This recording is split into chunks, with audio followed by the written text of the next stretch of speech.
This is Lisa from Mobile Tech Review, and by popular demand, we have a smackdown today between the iPad mini and the Samsung Galaxy Note 8, both 8-inch tablets. One's a little bit more expensive than the other, but still close enough in price that they're worthy of comparison, and we're going to look at them now. So here we have our two tablets, the Samsung Galaxy Note 8 here in white, also now available in brown with black accents, and the iPad mini available in your choice of black or white. Both of these are what you would call 8-inch tablets. The Samsung is 8 inches. The iPad mini is 7.9 inches. Close enough. Now, in terms of display right here, we have an IPS display. That's what Apple always uses on the iPad mini. It is 1024 by 768, so you're still looking at their 4:3 aspect ratio, which is great for reading, not as great for watching movies because most movies are widescreen these days. It's a bright and colorful panel. Resolution is not obviously retina high. It's not super duper high. The Galaxy Note uses a PLS display, which is Samsung's idea of an IPS display, shall we say, pretty close, also has wide viewing angles, and you know Samsung loves their color saturation, so there's a little more color saturation going on. It's 1280 by 800 resolution, so it's a bit higher in the resolution, and it gets you 30 ppi increase in pixel density, and you can, in fact, see the difference if you're looking at text. We're going to look at our website here on both of these guys. And text clarity is a bit better on the Samsung. A little bit sharper, a little bit easier to read. Now, they're both pretty nice tablets, and certainly the iPad mini is not something I would ever call, oh, I'm slumming using this. It's a nice enough display, but you can see the difference in the pixels. For those of you who are just wishing you could get a little higher pixel density, Samsung Galaxy Note 8 would be your choice. When it comes to the ecosystem around these devices, obviously if you get an Apple device, there are a million accessories for Apple devices. Cases, docking connectors, speakers, all that kind of thing. Samsung pretty much does most of the accessories themselves that are the most popularly purchased. And there are cases out there for the Galaxy Note 8, and there are Bluetooth speakers that work with just about anything, but there are not as many devices that are really targeted particularly at the device. Still, like I said, you can get a set of Bluetooth speakers. There are some nice cases, both made by Samsung and third parties, but you're not going to find quite as much of a selection there. In terms of the device itself, you know, Samsung, they like their plastic, so we have a plastic device. I think it's actually a very nice looking device, though. You might like the brown one better. That just came out recently. That's up to you. I like the white one pretty well. It's a clean design. The curved corners feel nice. They don't dig into your hand. It's quite slim. Not quite as slim as the iPad mini, which is just a little bit thinner. And the back is shiny plastic. So, super grippy? No, it's not. That's what a case comes in handy for if you need grippiness. And the camera sticks out a little bit on the back. That always just deranges me because it's going to hit right there on the camera lens cover every time that you put it down on the table. That is what it is. The good news here is the usual Android expandability. We have a micro USB port here. Samsung's finally doing away with their 30-pin proprietary connector, and this supports USB host. So you can use a flash drive, for example, with a USB host cable, and you can use MHL adapters to get HDMI out to your TV. And for those of you who don't know what USB host cables look like, here's a USB host cable with the flash drive hanging on the end. You can stick game controllers on this, hard drives, stuff like that. Now, if the hard drives require too much power, you're not going to have luck. It's pretty much low-powered devices. Mice, game controllers, flash drives, even keyboards, those are going to work pretty well. And you just stick it right here, and it's going to show up as a USB mass storage device, especially if I stick it in the right way. Now it tells me up here, USB mass storage device is connected, and I can go to Samsung's included file browser here, My Files, and actually look at the contents on my flash drive. So I can open up Word documents, I can look at photos, play movies, all that kind of thing off of the flash drive, which is pretty darn cool.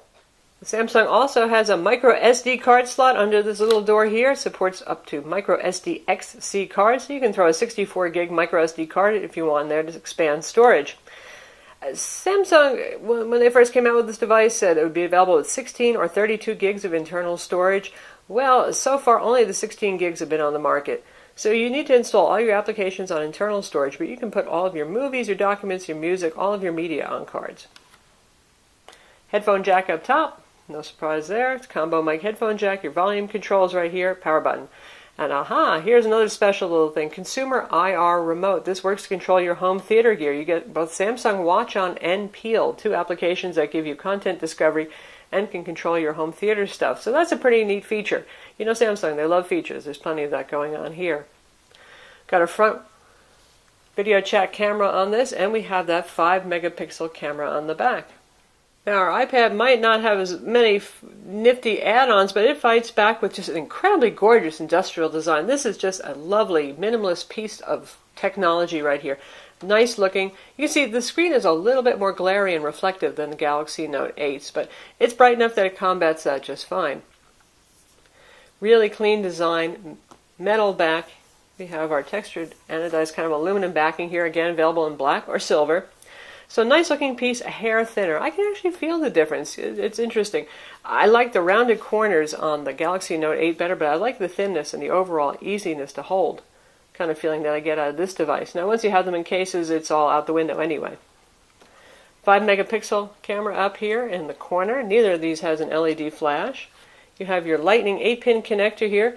Stereo speakers on the bottom. Finally, Apple gets stereo speakers. By the way, the Note 8 does the same thing. It too has stereo speakers aiming out the bottom or side, depending on how you're holding it. And in both cases, volume is okay, quality is okay. Neither of them is absolutely amazing. Otherwise, we've got clean design here. There is no card slot for expansion here, so you better buy the amount of storage that you want. Since Apple makes relatively few products, they can really go to town with offering you several variations on a single product, though. So with this guy here, you can get it with 16 gigs of storage, 32, or 64. AT&T just recently announced that they're carrying the LTE 4G version of the Galaxy Note 8, so you have that option here. And with the iPad mini, of course, you can get this as Wi-Fi only or 3G also, 3G, 4G. So both of these have that option. Power buttons up top here. Here's our combo 3.5mm mic headphone jack, volume controls on the side, and there's our switch that you can assign what it does. I usually use that for rotation lock myself. In terms of pricing, Apple is usually the more expensive player, but this time they're not. The iPad mini 16 gig Wi-Fi only model is $329. The 16 gig version of the Wi-Fi only Galaxy Note 8 is $399. Now you might find it on sale for a bit less, but not too often so far. I guess it's selling well enough that vendors don't need to put it on sale. So you're actually looking at spending more money for the Samsung product. Why does it cost more? Well, it does have some more features. It has that IR remote, and one really nifty feature that does add to expense is this S Pen. That's Samsung's name for Wacom Digitizer with an active digital pen here. So this guy is really cool. For those of you who draw, who take notes, who use vertical market applications where you have to do input all day, this is pretty awesome. And there are very few tablets on the market, Android tablets, that actually offer this feature, especially in a smaller size. So I think Samsung knows, well, they have you kind of over a barrel. It's not like you can shop around for another tablet with this feature. And we'll go into that a bit more later. It also has all sorts of clever little things, like it knows when I've taken the stylus out, or pen rather, and it's opened up a palette of note-aware applications. You put it back in, and it closes that. So that's one of the reasons why you're paying more for the Galaxy Note. Also, it has a pretty darn impressive quad-core Exynos CPU inside and 2 gigs of RAM. Higher clock speed than our iPad here. Now, iOS is very well optimized, so you don't really need a whole lot of clock speed there to do things, though third-party games can be pretty demanding. Dual-core CPU here, 1.2 gigahertz versus 1.6 gigahertz, and we have only 512 megs of RAM in our iPad mini. Will you notice that difference in the CPU? Well, I mean, we're talking cross-platform here, so we really can't say between these two particularly. They both run very quickly. They're both very responsive. But I can say that the iPad mini, you'll notice a little speed difference between this and the iPad 3 or the iPad 4, particularly if you're playing some demanding games. But all in all, it's pretty fluid and it's quite good. And as always, iOS is just really well optimized to respond to your input very quickly, so you never feel like it's lagging. While we're talking about iOS, that would be the other major difference here. Now, we've done a lot of Android versus iOS Smackdown, so I'm not going to go into detail about the differences between these operating systems. Obviously, if you're already fond of one ecosystem versus another, then the choice may be easy for you. I know some of you like to have one of each and kind of mix and match. That's also a possibility. With iOS right now, we have our palette of icons. That's what you get. With Android, you get your customizable desktop. We've got a nice Samsung calendar widget going on here. They have a very nice customized calendar on this. A little bit more customizability, but you still have the same app drawer in the end there for getting to all of your programs.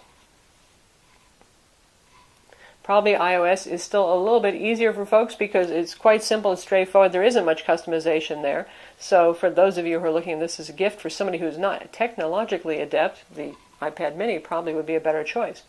Both of these have content ecosystems. You have Google Play Store for the Galaxy Note 8, plus Samsung stores too. I'm not sure how popular those are yet for applications and for video and stuff like that. And obviously you get iTunes. Everybody knows what that is pretty much by now for your iPad. In terms of tablet applications, this one still is a little bit of a hurt for Android tablets.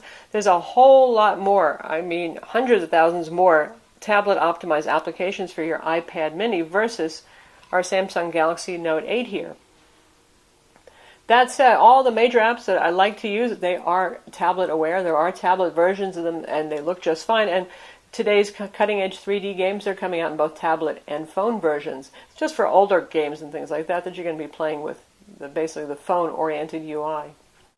The Samsung Galaxy Note 8 actually comes with two web browsers. It's the original WebKit browser that's installed, and you also get Google Chrome, and you get Safari with the iPad mini. Now, the nice thing about Android is there's more browsers to choose from. Apple controls that a little bit third-party replication of built-in functionality, and for those of you who are a little bit technically adventurous, you can sideload Adobe Flash Player on a Galaxy Note 8. 7 and 8-inch tablets just beg to be your e-reader buddy. So right now we have iBooks open on the iPad mini and we have Google Play Books open on the Samsung Galaxy Note 8.0.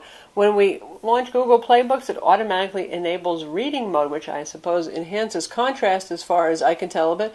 Also gives a little bit of a pink cast to the screen. I think maybe they think that that's going to be a little easier on your eyes than stark white. Personally, I prefer stark white on the iPad mini. Also, the 4:3 aspect ratio is a little bit more natural for reading, I think, than this kind of longer, taller presentation, but either of them will do the job nicely. What happens if we turn off reading mode? Let's try that and see.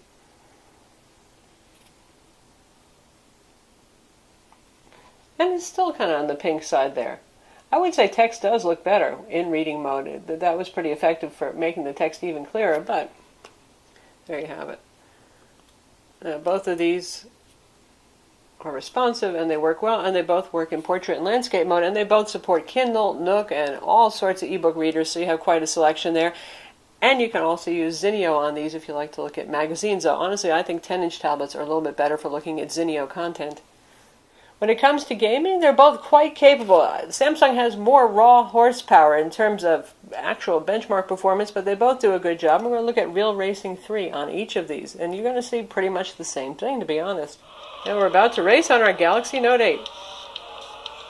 So we've got the rear view, mirror view. We got the nice bright colors. Samsung has a couple of different display modes you can choose from. This is the default one. Plenty of color saturation there. Fairly sharp in the detail, not looking too pixelated. Frame rates are quite good with a lot of cars on the track. It's doing just fine. Looks great.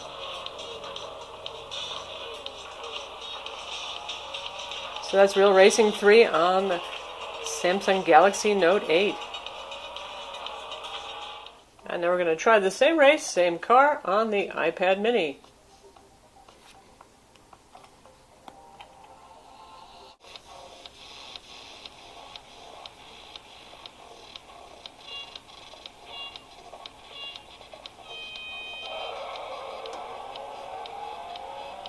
And we get the same smoke from the tires of the car in front of us, and rear view, mirror view.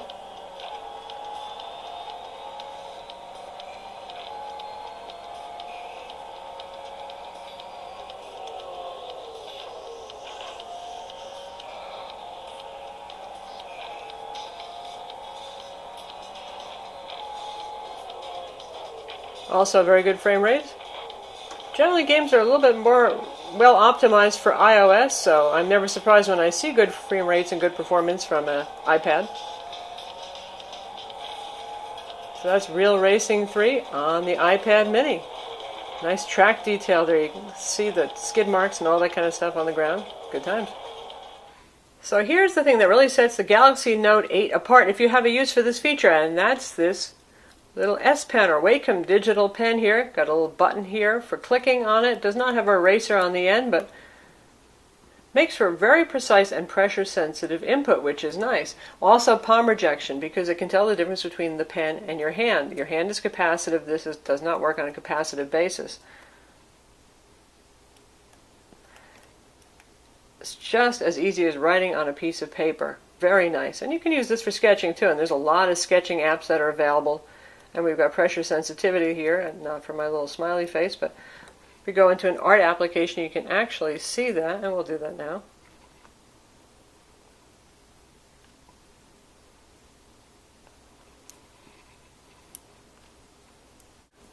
And we've got our pencils selected.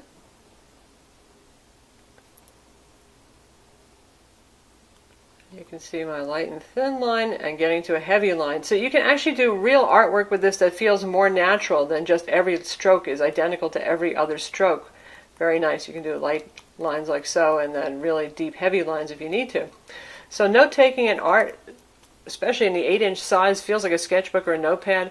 Galaxy Note 8 is just awesome. And let's see how that works on the iPad next using a capacitive stylus.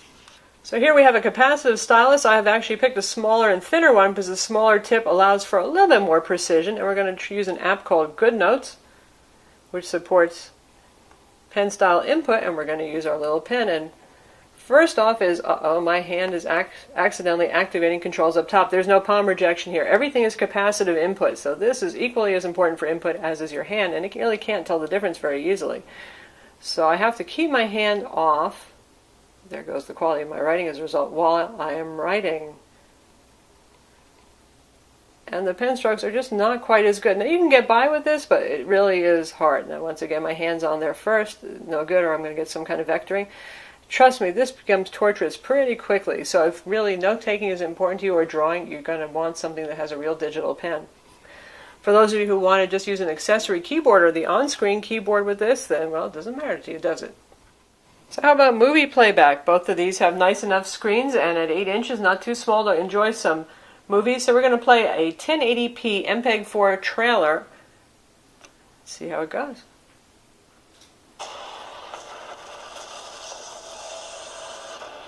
Colorful, keeps up just fine, looks nice. What do we do? Pretty pronounced black bars top and bottom there. We get ready. Plays beautifully, and certainly a nice looking screen for the iPad mini. Now let's try that on the Samsung Galaxy Note 8.0.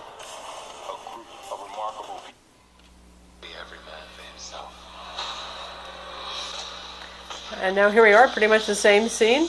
The colors are a little bit more vibrant here, I think, on this one. And notice how much less pronounced the black bars are here. Okay, now our playback controls are gone. So you're getting more of the screen filled with video. So video playback is of primary importance to you. There is something to be said for this aspect ratio display. Both of these have front-facing cameras that are more than adequate for video chat. I would give the iPad mini a little edge for a little bit more brightness, but they're both quite good. Now the rear main cameras, they're both 5 megapixel.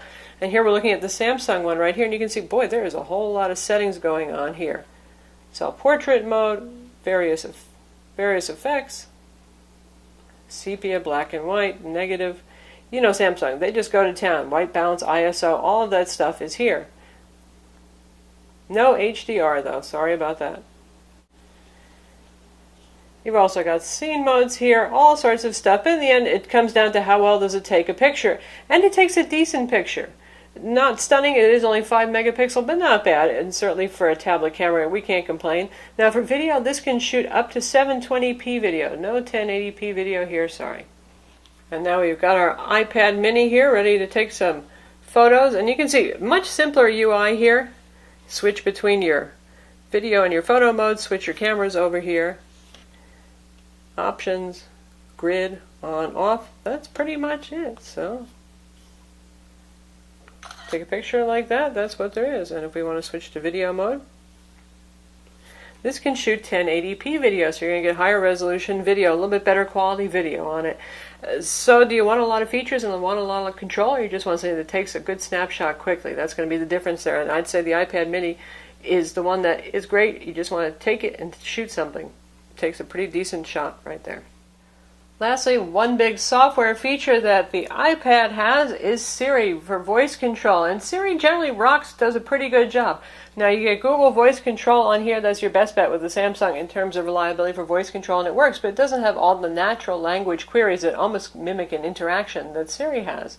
Of course, Samsung fights back with a couple of things like side-by-side apps, quick access to your programs right here, and say I want to look at my email or my calendar, my contacts, my files at the same time, or my Office suite. If I want to do a drag, I can do that. There it is. Side-by-side applications at the same time. Now, not all applications support this, but some of the useful core applications do, so pretty neat right there. In terms of battery life, the iPad mini is the easy winner. The Samsung Galaxy Note 8.0, usually smaller tablets, they have better battery life. Not so much with our friend the Note 8 here. For video playback, about 6 hours or so what you're going to get. Now with mixed use, just for pure screen on time, actually using it, and say you're using it to take some notes, things like that, things that are not as demanding as playing video the whole time, you could get it up to 7, and Samsung claims 8 hours, though we haven't really hit 8 hours of screen on time. The iPad mini, 10 hours, no problem. Really, really good battery life there. So if battery life is a concern for you, keep that in mind. iPad mini would be the winner there. So that's our comparison between the Samsung Galaxy Note 8 and the iPad mini. Clearly, it's not really a matter of which one is better in this case, because they're both awesome tablets. It's which one has the features that suit you more. I'm Lisa from Mobile Tech Review. Be sure to read our reviews of each of these tablets, watch our video reviews of each of these tablets, and hit that like button.